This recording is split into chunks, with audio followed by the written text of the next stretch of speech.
Cinderella lay in her bed, eyes wide, staring at the splintered ceiling. The stone wall next to her, lit by silver moonlight, was covered with scratches. Cinderella knew exactly how many scratches were on the wall without counting.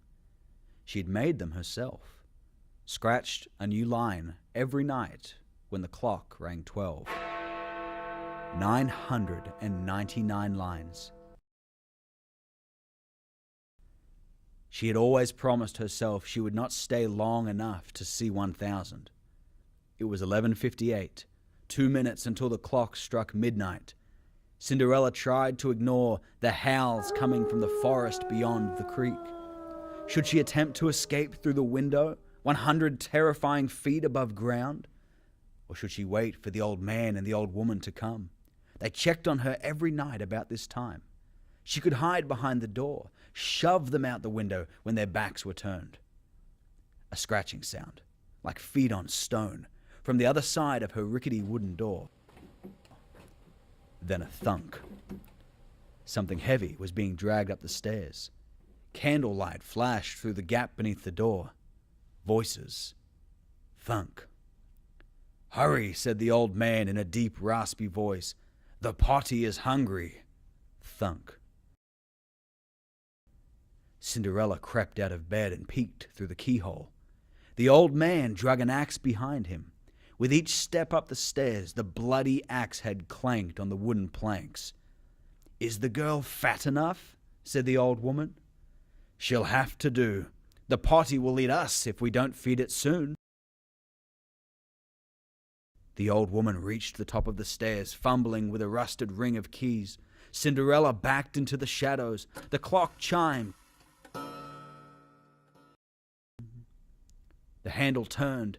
Cinderella grasped at the wall behind her, looking for something to strike her captors with. But her hand felt only scratches. She climbed up into the window.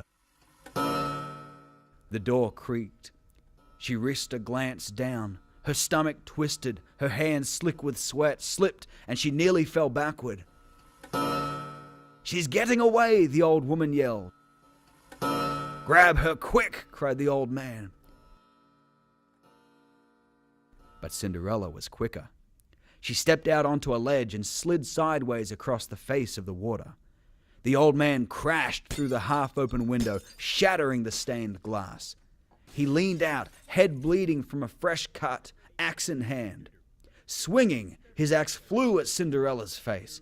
She ducked just in time, feeling a whoosh of wind as it struck stone. Sparks showered down into the darkness. "Let her fall," the old woman said. "The potty don't care if she's breathing."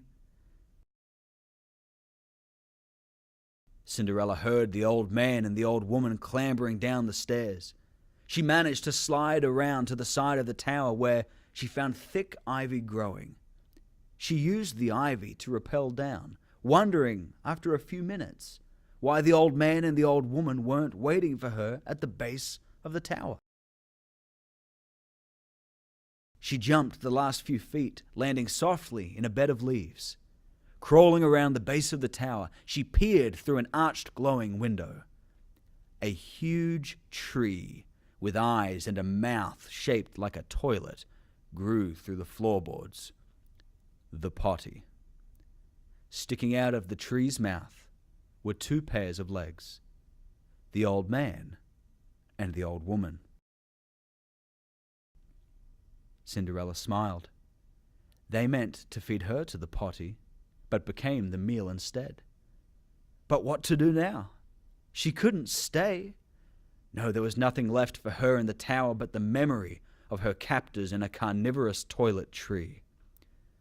Were there good potties out there in the world somewhere? Kind toilets that don't eat old men and old women and little girls? Cinderella had to find out.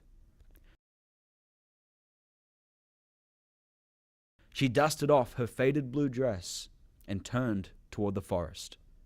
Goosebumps formed on Cinderella's arm as the sound of howling grew on the air.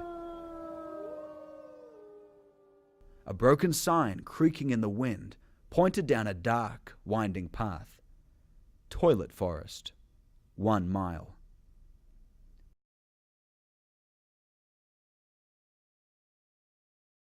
Cinderella started down the path, stepping carefully to avoid making noise.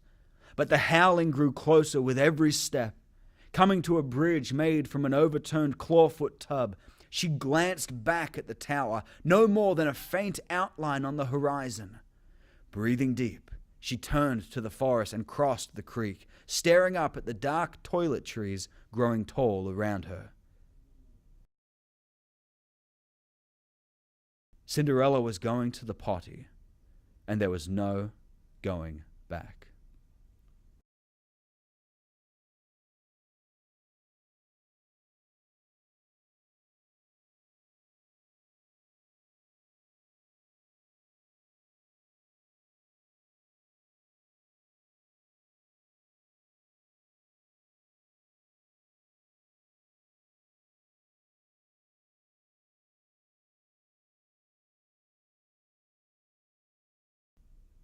Cinderella has a secret. Discover more at isfits.com/Cinderella's secret. And you might never be the same.